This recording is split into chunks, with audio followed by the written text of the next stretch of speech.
everybody's system, if you will, a very broad sense of system, they're not bulletproof. They're not up to the speed that they should be. Whether you take a CRM and marketing automation system or a software development system or an ERP system, people have implemented a base layer and there's so many holes in it.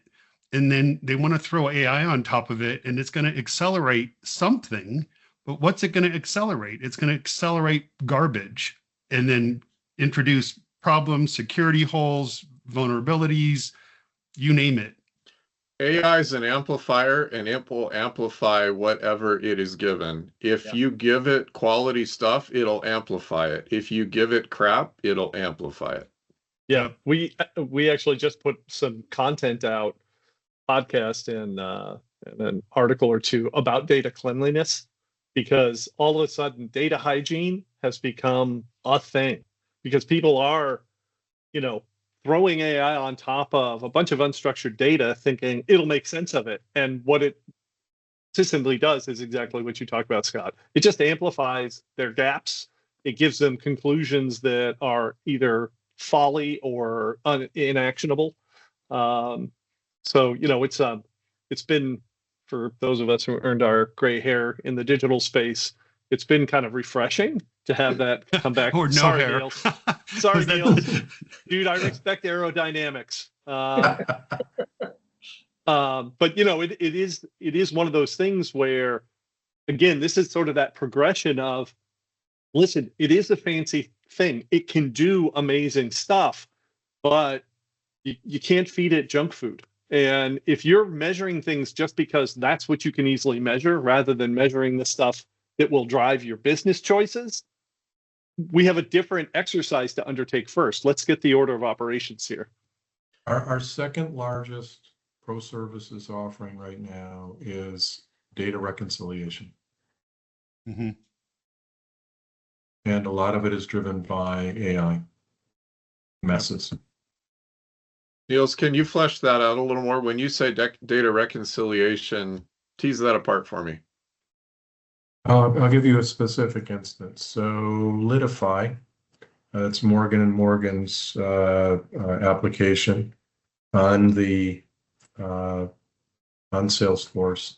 And basically what it does is it streamlines the legal matter processing. And I don't think anyone's going to object to this.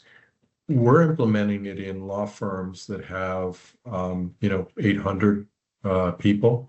And of those 800 people, there would be 400 attorneys. After they implement this and automate the matter management, they move it down to the paralegal and the admin level to actually do that work along with workflows and AI. And they cut about half of those lawyers and they're out on the street. So the problem is that they're still all using, in most cases, QuickBooks Online or QuickBooks Desktop. And so the data that is getting across from the matter management application, where there are checks and balances over to the QuickBooks environment, is wrong. And therefore, they don't have a source of truth. They have a QuickBooks balance and they have Litify balance, and they're off.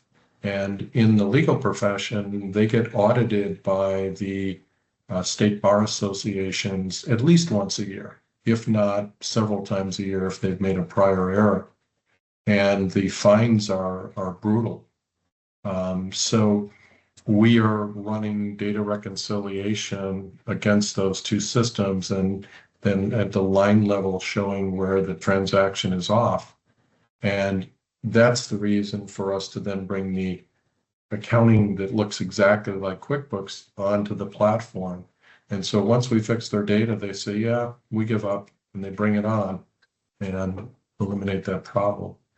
But that again is a huge business for us. That's probably a great application for AI too, because pattern recognition is something it's really good at. Exactly. Using this this chart of accounts and these transactions that come from this object, what's the difference between the two? And then it goes from there.